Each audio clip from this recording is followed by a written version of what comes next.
Minutos, ¿qué tal? Muy buenos días. Seguimos en esta primera edición de Noticias Caracol. Como siempre, los grandes personajes del país hablan de los temas coyunturales y tal vez uno de los más coyunturales de los últimos días en Colombia tiene que ver con la joya de la corona. Hablamos de Ecopetrol, la empresa que es realmente un grupo empresarial, es considerada la más importante del país. No menos importante que decir que esta compañía es la que le da el mayor flujo de caja al Estado. De lo que produce Ecopetrol, que es una empresa que ya nos va a hablar su presidente de todo lo que en este momento está encargado. Es una empresa que definitivamente mantiene las finanzas del Estado. Y eso, pues en esta semana, repito, en los últimos días, pues ha sido centro de atención de expertos, de no expertos, porque se dieron a conocer sus utilidades, sus balances financieros del segundo trimestre y del primer semestre del año 2024. Si bien la producción aumentó, ya nuestra compañera Laura Rojas nos va a contar, y lo mismo y lo propio hará nuestro invitado, también hubo un desplome de las utilidades. Hay unas explicaciones económicas, unas explicaciones técnicas e inclusive hay también muchas interpretaciones políticas que tienen que ver con la forma como esta empresa busca petróleo no solamente en Colombia, sino en otros países como Estados Unidos, cómo se asocia para buscar hidrocarburos en medio de la discusión de si se debe o no seguir explorando petróleo y gas en Colombia y en el mundo.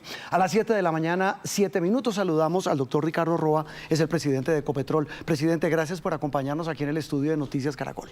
Juan Roberto, muy buenos días para toda la teleaudiencia de Noticias Caracol. Un gusto estar aquí nuevamente con ustedes. Mire, antes de entrar en materia y botar número en términos coloquiales y hablar del balance de Ecopetrol, quisiera que nos diera su opinión sobre lo que está pasando en la refinería de Cartagena, que también es responsabilidad de Ecopetrol. Antes de ir con usted, voy con Leonel Quintana, nuestro compañero en la capital de Bolívar. Leonel, muy buenos días. ¿Y qué se sabe? ¿Qué es lo último sobre el restablecimiento de la operación en Reficar después de una falla eléctrica que suspendió el servicio desde este fin de semana? Buenos días, Leonel. Juan Roberto, buenos días. Hace pocos minutos la Oficina de Comunicaciones de Ecopetrol nos informó que la falla eléctrica fue superada, es decir, la refinería está energizada. En este momento trabajan para recuperar los 35 unidades de proceso que fueron afectadas por el apagón del pasado viernes. Estas unidades empezarán a funcionar de manera paulatina en las próximas horas. Fendipetróleos informó que algunas estaciones de gasolina se habían quedado sin combustible, pero que nuevamente están abasteciéndose con carrotanques desde la tarde y la noche de ayer. John Olivares, ex viceministro de Minas y Energía de Colombia, se refirió a esta falla. Allí se procesan diariamente cerca de 200.000 barriles de crudo, de los cuales se obtienen los combustibles de más alta calidad que se consumen al interior del país, en las ciudades principales como Bogotá y como Medellín. Esperamos que Ecopetrol y Reficar puedan resolver prontamente la situación que se presentó para que esto no se vuelva a repetir y que se tomen las medidas correspondientes. Y antes de llegar aquí a la refinería de Cartagena, visitamos varias estaciones de gasolina en la ciudad para verificar si había algún problema y precisamente constatamos que están funcionando normalmente. Juan Roberto. Leonel, gracias. Presidente, ¿qué reporte le entregan a usted a esta hora de la mañana? Porque es que donde pare Reficar, pues la cosa se complica porque ahí se refina la mayor cantidad de combustible del país. Sí, Juan Roberto, prácticamente entre el 35 y 40% de los combustibles que utiliza el país se gestionan en la refinería de Cartagena, se producen allí. Básicamente, ustedes lo han dicho, unos 100.000 barriles día de diésel de ultrabajo azufre, que son suficientes para alimentar toda la demanda nacional y para respaldar la producción y la necesidad hacia el mercado del interior. Igual unos 30.000 barriles día de gasolina, que son como el 35% de la demanda nacional, y el Jetta 1, que es el combustible que utilizan en la actividad aérea. Allí se generó el día viernes a las 7 de la mañana algo que se conoce como blackout, es un apagón de la refinería. La refinería tiene dos barras importantes, el término técnico es ese, son barras que reciben toda la generación propia. Allá hay 3 turbinas de gas, 4 de vapor, y en uno de los interconectores de esas dos barras se produjo una falla eléctrica un cortocircuito, rompió uno de los aisladores y esa falla fue la que generó ese apagón, que ya hoy está siendo estabilizado. Son 35 grandes sistemas que alimentan toda la refinería, empezando por la unidad de crudo, yendo hacia la de cracking, hacia la de catalítico. Son una gran cantidad de sistemas que fueron saliendo en línea y que ahora toca ir retornando y normalizando. La buena noticia es que no hemos tenido como consecuencia de esa circunstancia un desabastecimiento de ningún tipo de ¿El daño es combustible. estructural? El daño sí es un tanto estructural, ya es una segunda falla que estamos observando en el diseño de la subestación eléctrica que impide, que hace muy difícil ante una falla de estas el encontrarla y reparar. Vamos a tener que hacer un nuevo diseño de la subestación eléctrica, seguramente, Juan Roberto, para evitar esta falta de confiabilidad en el sistema Pero queda eléctrico garantizado de la que, refinería. independientemente de las fallas, no se va a suspender el refinamiento de combustible. No, teníamos algún stock suficiente en los tanques de almacenamiento y hemos, quizás, como dijo su periodista, ya hubo una ausencia de combustible por el fin de semana largo, porque no hay transporte el fin de semana con puente, y entonces quizá eso generó algunas pocas ausencias de disponibilidad de la gasolina en las estaciones. Pues surtido el trámite, hablando sobre esta refinería, que es el tema, digamos, de coyuntura, presidente, ahora sí vamos a entrar en materia. Le voy a pedir a nuestra compañera Laura Rojas, que es la periodista del equipo económico de Noticias Caracol, que nos muestre parte, doctor Roa, del balance que ustedes entregaron esta semana. El balance que tiene que ver con el segundo trimestre y con el primer semestre de este 2024, que pues nos genera todas las preguntas que tenemos a continuación para el presidente de Ecopetrol. Laura. Presidente Roa, Juan Roberto, televidentes, muy buenos días. Vamos a revisar entonces las cifras. Las utilidades pues cayeron en el primer semestre de 2024 en comparación con el mismo periodo del año pasado, 24,2%, y en el segundo trimestre 17,4%. También la producción de barriles, esta sí hubo un aumento en el segundo trimestre de 2023, 728.000 por día, y en el segundo trimestre de 2024, 758.000 barriles por día. Vamos a revisar qué pasó en las utilidades en el segundo trimestre de 2024, la más baja de los últimos 13 trimestres, y en los últimos 2 años se ha reducido en un 68%. La desvalorización de la acción fue de 44% también en los últimos 2 años. Laura, gracias. Presidente, ¿cómo explica uno que las utilidades se hayan desplomado cuando aumenta la producción y cuando han subido los precios del petróleo, presidente? Juan Roberto, la referencia es lo clave aquí. Entonces, ustedes lo acaban de decir, en los últimos 2 años, entonces estamos refiriéndonos al año más extraordinario que ha tenido Ecopetrol en los últimos 20 años o los últimos 10 años, que es el año 2022, con una TRM de 4.850 pesos, con un precio del crudo de $100 el barril. Definitivamente necesitamos nuevamente esas condiciones para volver a tener esos resultados. O sea, eran cifras excepcionales. Entonces, ayudó justamente esos 2 factores que son de fuera del control de cualquier empresa y que son propios del mercado. ¿Qué hemos venido haciendo? Y lo hemos demostrado. La mejor producción el segundo trimestre de la producción más alta de los últimos años, el segundo trimestre de este año, 758.000 barriles día. En el promedio del primer semestre, 750.000 barriles día. La meta para este año son 730.000 barriles día y estamos produciendo casi 30.000 barriles día más de crudo, mostrando que mantenemos a Ecopetrol en uno de sus mejores niveles de producción. Como es un tema técnico, presidente, hablamos con Ricardo Roa, el presidente de Ecopetrol. Si le entiendo, hace 2 años el dólar estaba en 4.850 pesos. Hoy está rondando los... Y el barril de crudo, $99. Hoy estamos hablando de por debajo de los 4.000, 3.900 pesos el dólar. Y estamos hablando de que el precio del crudo está en $83 el barril. Sí, le entiendo, y es en aras de la claridad, presidente. Hace 2 años a Ecopetrol le pagaban más por cada dólar del petróleo que importaba y le pagaban más por cada barril de petróleo que exportaba. ¿Es así? Así es correcto. Ahora, los márgenes también eran mejores, los márgenes con los cuales se genera la riqueza, la diferencia. Pero aquí es muy sencillo. El haber hecho una normalización, por ejemplo, en colocar en iguales términos de la TRM y del precio del crudo, la producción actual nos estaría poniendo en una utilidad de 10.7 billones en el primer semestre. 10.7 billones, cuando en el primer semestre del año pasado fue 9.7. Estamos diciendo entonces que el efecto de la tasa de cambio generó un pesó el 95% y redujo las utilidades netas del ejercicio de Ecopetrol en 3.3 billones de pesos. Con esto no estaríamos reportando 7.4 billones de utilidad neta, sino 10.7 billones. Y ahí viene otro elemento también contable, que repito, para la teleaudiencia puede ser técnico, pero que explica en buena medida, como lo decíamos, presidente, la importancia de Ecopetrol. ¿Cuánta plata le han transferido a la nación? Ese es el mejor dato.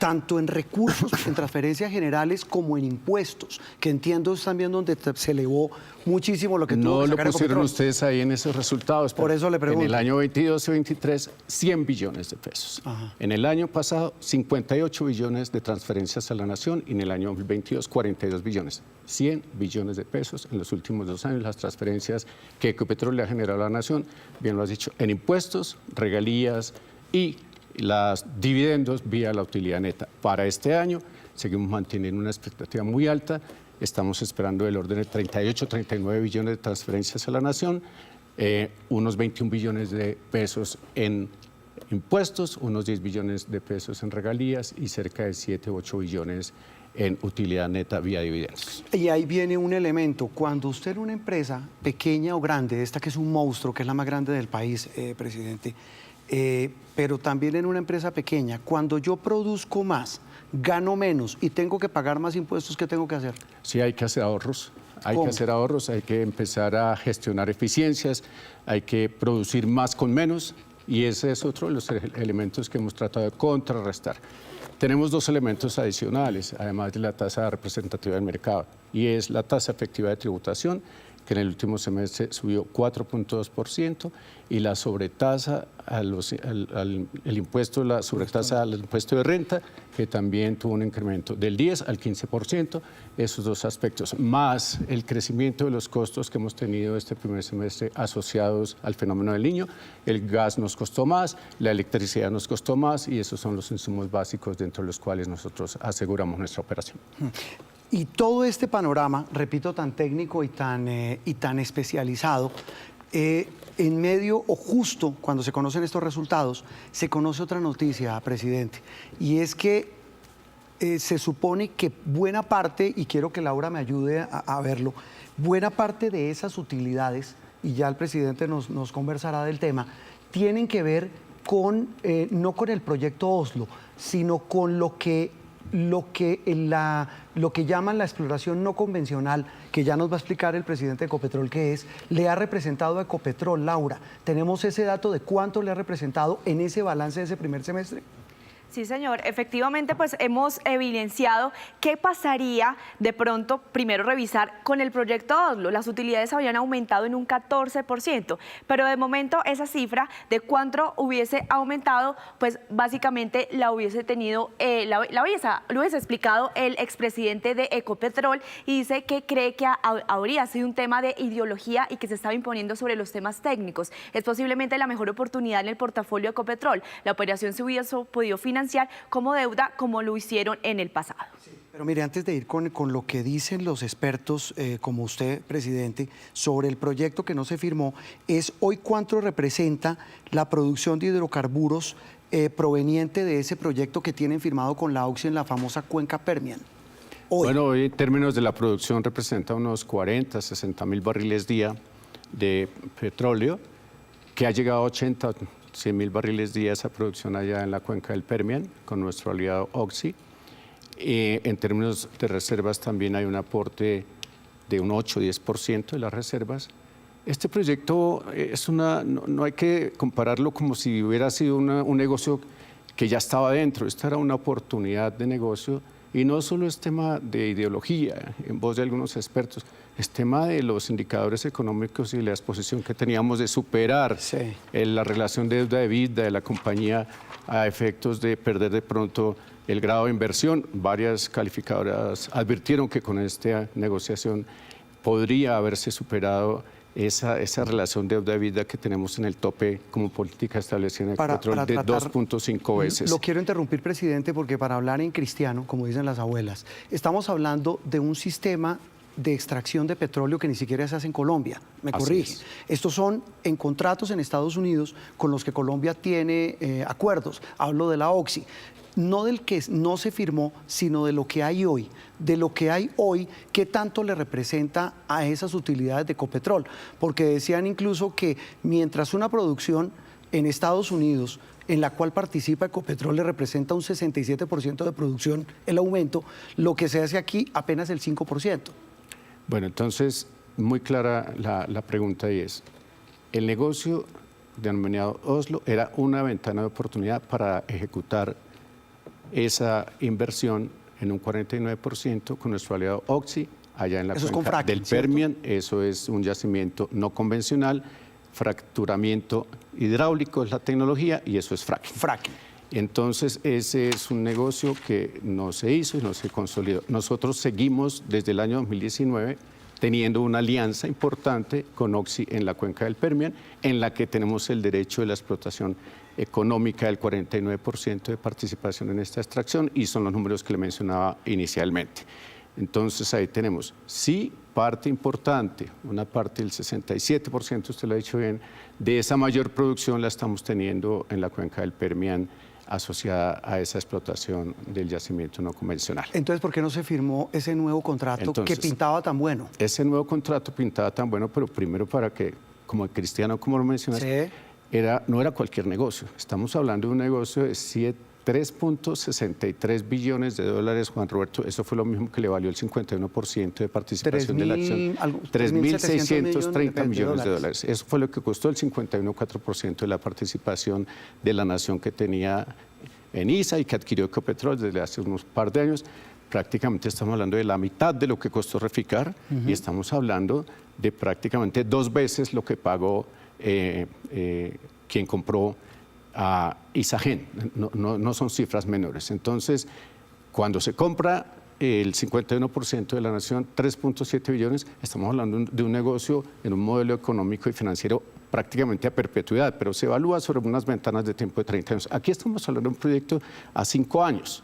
Esa explotación, esa adquisición era para 5 años asegurados esos económicos, pero esos económicos se hacen bajo supuestos del precio del crudo, de una TRM, y entonces esos supuestos nos estaban llevando a un nivel de endeudamiento mucho más alto. Hoy la deuda de Ecopetrol es de 27.7 billones de dólares, 27.700 millones de dólares, que son prácticamente 115 billones de pesos colombianos, y esa situación es la que nos hizo llevar a tomar en la Junta Directiva la decisión de no avanzar en la negociación. Le iba a preguntar eso, la decisión la tomó la Junta Directiva, pero usted dice que usted habló con el ministro de Hacienda. ¿Qué le dijo sobre el tema? Es que entre tomar la decisión y ir a el nivel de endeudamiento público había que adelantar un trámite con el Ministerio de Hacienda para que autorizara ese endeudamiento público de Ecopetrol.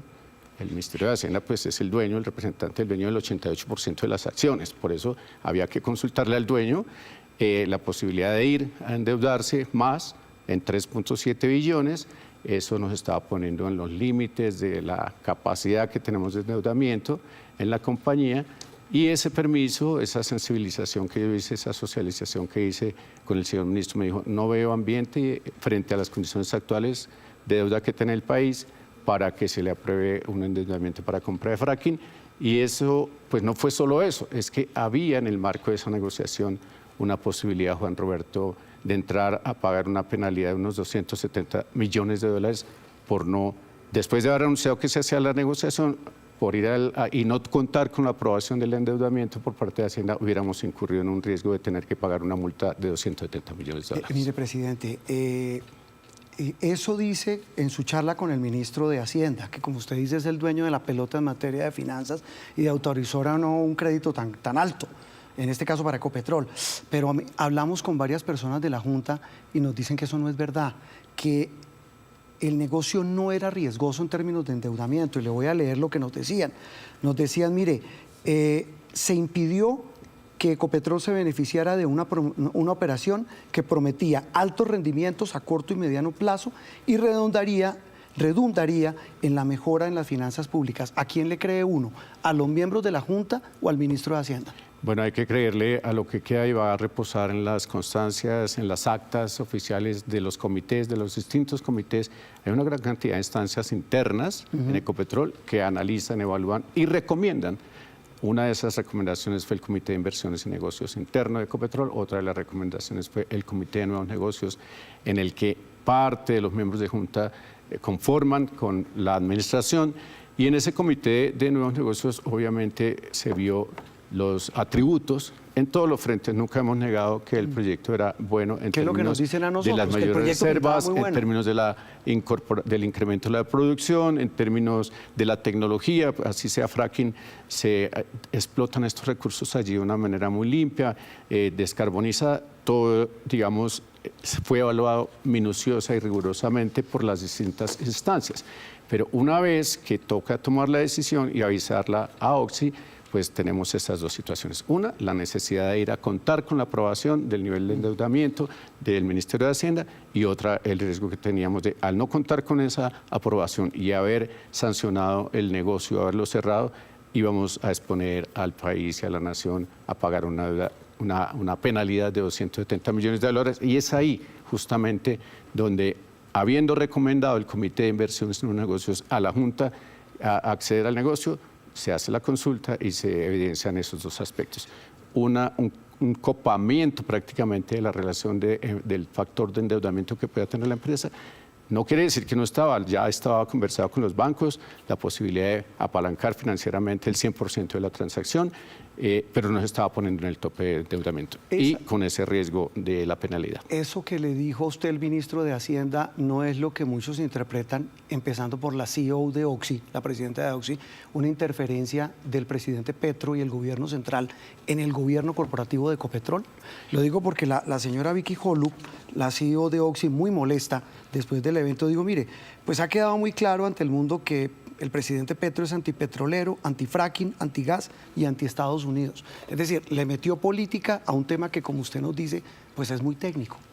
Pues Juan Roberto, para nadie es desconocida la postura del actual gobierno y en cabeza del propio presidente frente a la extracción o la explotación y exploración de recursos en yacimientos no convencionales. ¿Cuál es el caso del Permian? Uno. Dos, para nadie es desconocido que hemos trazado en estos 3 años un portafolio de inversiones centrado, 1, en el aumento de la producción en el país, 2, en el aumento de las reservas, 3, en la mejora de la explotación, de la actividad exploratoria, en el offshore, en el Mar Caribe, para aumentar las reservas de gas en el país, y 3 o 4 para los proyectos de transición energética. Ahí está focalizado el plan de inversiones de Ecopetrol que anunciamos desde el año pasado, cerca de $20 billones para estos 3 años. En ninguno, ni en el de este año, en el plan referencial de inversión, estaba el negocio con Oxy en el Permian. Eso fue una ventana de oportunidad que se abrió cuando ellos anunciaron el año pasado, a final de diciembre, que habían adquirido el 100% de los activos de Crown. Usted nos dice, para nadie es un secreto la posición ideológica del presidente frente a este tema de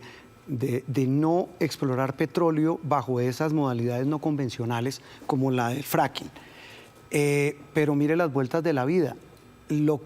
Ese proyecto, no el que no firmaron, sino lo que están dando, es lo que en buena medida está sosteniendo las utilidades de Ecopetrol.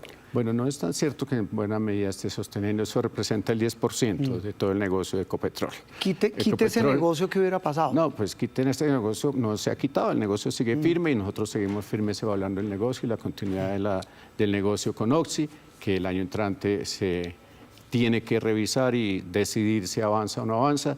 Eso lo estamos mirando con la propia Oxy. Entiendo obviamente la molestia de la presidenta de la Junta Directiva de Oxy. Como usted lo ha dicho, digamos, mezcla un elemento técnico y económico con uno político. Yo creo que nosotros seguimos trabajando, 1, en garantizar la protección del negocio tradicional, y el negocio tradicional aquí está sustentado en la exploración, la explotación y en la refinación de crudos. ¿Cuántos proyectos nuevos hay en Colombia?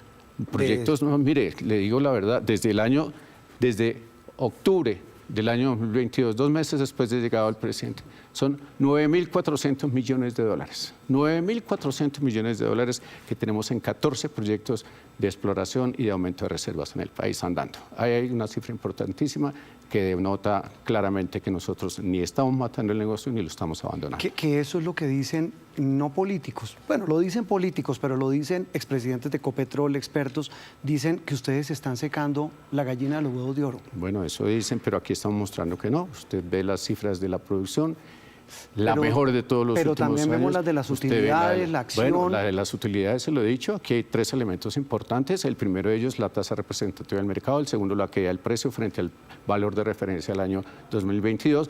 Y el tercero, la tasa efectiva de tributación. Aquí tenemos más impuestos, aquí tenemos una industria que tiene un menor precio del barril de crudo que tenía hace 2 años y tenemos una tasa de cambio por debajo de 670 pesos. Y cuando hay un negocio bueno no lo toman. El negocio bueno se toma siempre y cuando se evalúe y esté en el marco de las restricciones que tendríamos que tener, como la que tenemos que valorar ahora. No nos iban a aprobar un endeudamiento y no contar con la aprobación de un endeudamiento, Juan Roberto, ponía a la empresa en un riesgo de asumir una penalidad de 270 millones de dólares. Quiero decir y aprovechar la oportunidad. Claro que sí. No todos los negocios que se hacen en Ecopetrol son exitosos. Tenemos y estamos arrastrando decisiones en el 2010, en el 2014, con pérdidas acumuladas en USA América, en la cuenca de Brasil y obviamente de malos negocios. En lo que se conoció en Perú. O sea, también como hay negocios exitosos, hay muchísimos fracasados. Mire, 7:32 minutos, presidente, le propongo una cosa con su venia. Nos regale unos instantes para una pequeña pausa y después de comerciales hablamos de gas, que es un tema clave, y también de las perspectivas de crecimiento de los precios de la gasolina y el diésel en Colombia. Ya regresamos.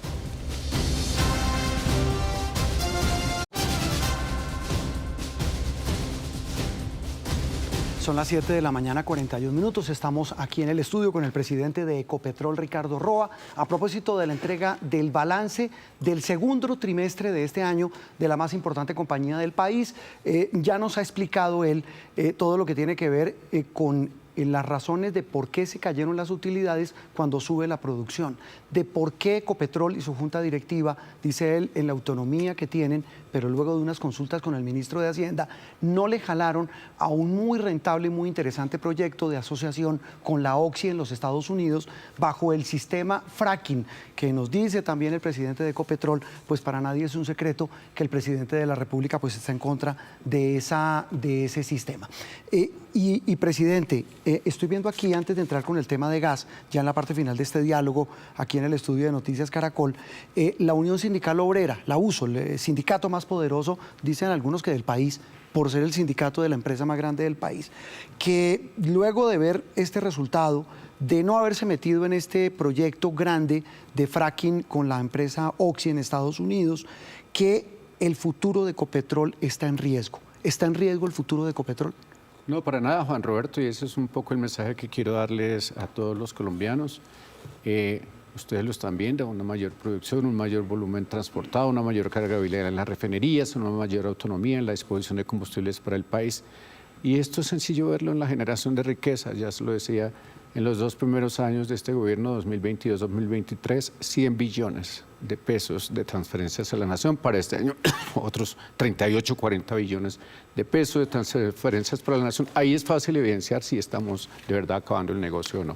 62% del plan de inversión de los 20 billones de dólares que hemos trazado para estos próximos 3 años están centrados en el aumento de las reservas, en la mayor producción, en los recursos de la transición. Son una apuesta importantísima, un plan de inversión referencial exigente. ¿Le inquieta la caída de la cotización de la acción de Ecopetrol? Y se lo pregunto porque es que la caída es de más del 40% en los últimos 2 años. Ese es el número que ustedes ponen, lógicamente con la referencia del año 2022, pero el año pasado fue 27% el retorno efectivo que tuvieron los accionistas en la acción de Ecopetrol, vía dividendos y vía valoración de la acción en el mercado bursátil. El gas. Laura, usted nos contaba hace instantes sobre petróleo. Hablemos de la expectativa que hay sobre reservas de gas, que es uno de los combustibles más importantes que se usan en Colombia. Sí, señor Juan Roberto. Mire, lo que han dicho los diferentes gremios es que habría escasez de gas domiciliario en 2025 y este déficit solamente alcanzaría a cubrir el 7,5% de la demanda total para ese año. Sí, presidente, ¿es así? ¿Estamos en déficit de gas domiciliario? Pero Juan Roberto, primero debe ser muy claros, no son los gremios, es Ecopetrol el que ha levantado la mano y ha dicho, vamos a tener déficit de gas. ¿Por qué el déficit? Al mercado. Porque Ecopetrol primero es el mayor consumidor de gas del país.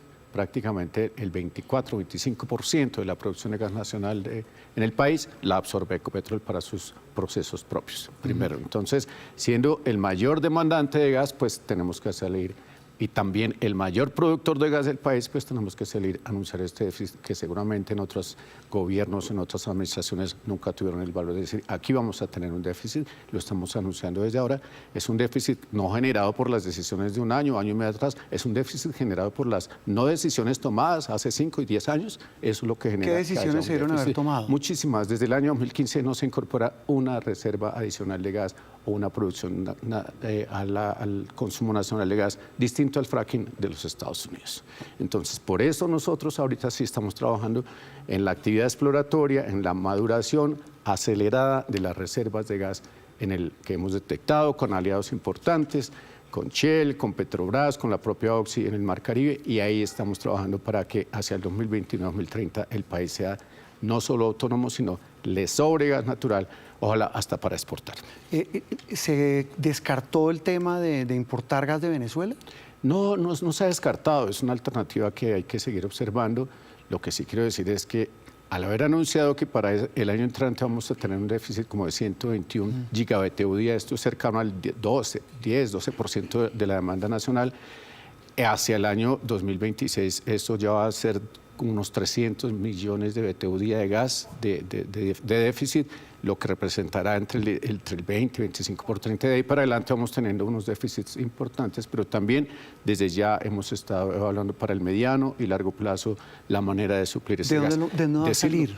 Juan Roberto, el año pasado el 7% del gas que consumió el país fue importado a través de esa plataforma de regasificación que hay en Cartagena, el 7%. Y este año vamos en el 14%. ¿Y el 14% del gas que hemos consumido en el país ha sido gas importado. De modo que hay que alejar ese fantasma de la importación y verlo como algo que no ha sido. En los últimos, desde el año 2017, Colombia viene importando cantidades suficientes de gas. Presidente, ese déficit de gas que usted nos dice están buscando suplirlo, ¿implicará en algún momento dado que se le suba el precio del gas a la gente, al usuario? Pues es muy sencillo. Cuando el gas viene de nuestros pozos, de nuestros campos en el país, pues simplemente lo que hace es hacerlo fluir por los tubos y esa es la composición de ese gasto, de ese costo que tiene con tarifa de usuario final. Cuando el gas viene de un mercado como el gas natural licuado, donde Estados Unidos es el 21% de ese mercado, es un mercado libre, abierto, entonces ya ese gas no solo tiene que costar la molécula donde esté, el costo de comprimirlo, de licuarlo y volverlo líquido, el costo de transportarlo líquido y luego inyectarlo a una unidad de regasificación, volverlo gas nuevamente y volverlo a inyectar por los tubos. O sea, ¿sí va a subir? Va a subir 2 o 3 veces el costo del kilo la molécula de gas aquí. Va a subir no porque es que, insisto, hemos venido importando entre el 7 y 10% de la demanda, entonces con esta referencia, si vamos a seguir importando entre el 7, 10, 15% de la demanda, pues va a haber un impacto, lógicamente, pero frente a la condición actual, que es de importación importante en los últimos años, pues procuraremos que no suba. Sí, el costo de los combustibles, presidente, ya para terminar, hablamos de diésel y de gasolina. En el caso de la gasolina, ¿qué prevé en este año, lo que queda de este 2024? Bueno, el precio va a mantenerse ahí flotando en ese precio que está hoy, que es con referencia al precio internacional en gasolina. En diésel, yo lo dije aquí hace unos 4 meses, estamos como Ecopetrol bajo la expectativa de un incremento de 3.000 pesos por galón. Tener presente que cada 1.000 pesos por galón representan al año 2.4 billones de menos de déficit del FEPEC. Esto del FEPEC fue una herencia. El Fondo de Estabilización de Precios es algo que hemos gestionado con el gobierno, que tenía y ponía en riesgo la liquidez y los recursos para apalancar el plan de inversiones de Ecopetrol. Hemos venido avanzando. Al cierre de este año va a estar entre 8 y 10 billones de pesos. Todavía la nación nos adeuda del segundo semestre del año anterior unos 7.6 billones de pesos. De modo que esto va surtiendo, haciendo trámite a que hacia el año entrante debemos estar prácticamente a los mismos niveles que tenía históricos el Fondo de Estabilización de Precios de los Combustibles, que es cercano a 1.5 billones Si le al entiendo, año. vuelvo al tema en Cristiano, es que el Estado está teniendo que asumir el no aumentar el precio del galón de gasolina para equilibrarlo con los precios internacionales. Juan Roberto, 80 billones. Es el acumulado del déficit del Fondo de Estabilización de Precios de los Combustibles entre el año 21, 22 y 23. Y la decisión que tomó el gobierno de incrementar el precio de la gasolina y ahora la de incrementar el precio del diésel, pues es descongelar esos precios de los combustibles y reducir sustancialmente para que ese sean subsidiados. fondo. La nación, pues como es la que, digamos, asume esos recursos de los subsidios a los combustibles a los colombianos, pues es la que ha tenido que ir pagándole a Ecopetrol ese déficit. Usted menciona el diésel. ¿Se confirma entonces que debe subir entre 2.500 y 3.000 pesos? Bueno, esa confirmación la va a hacer oficialmente el gobierno. Ecopetrol es el operador del manejo del sistema de combustibles y lo que sea la política y la directriz desde el gobierno, Ministerio de Hacienda, Ministerio de Minas y Energía, y la Agencia Nacional de Hidrocarburos, lo que ellos decían en materia de precios de los combustibles es la tarea que les corresponde. Pero digamos, en las cuentas de Ecopetrol ya está que sube el diésel En las cuentas de Ecopetrol estamos esperando, como yo le dije hace unos 4 meses aquí, un incremento por cada 1.000 pesos en el galón, 2.4 billones de pesos menos de déficit y cerraríamos al año con un déficit del Fondo de Estabilización de Precios entre 8 y 10 billones de pesos. O sea, así como 3.000 pesos, más o menos. Si uno hace el ejercicio. Pues eso va a depender justamente del momento a partir del cual se aplique la medida, pero también de cómo estén los precios de las gasolinas y en el mercado internacional. Doctor Ricardo Roa, presidente de Ecopetrol, de verdad un gusto, gracias. Le agradecemos por haber venido a explicar un tema técnico, confuso, difícil, que tiene connotaciones políticas, pero que como arrancamos este diálogo, repito, pues hablan del futuro de la empresa que en buena medida le da de comer, en el sentido literal, al Estado colombiano, como es Ecopetrol. Bueno, Muchas gracias. aquí estamos, Juan Roberto, con mucho gusto siempre. Muy amable. Son las 7 de la mañana, 51 minutos. Seguimos en la primera edición de Noticias Caracol.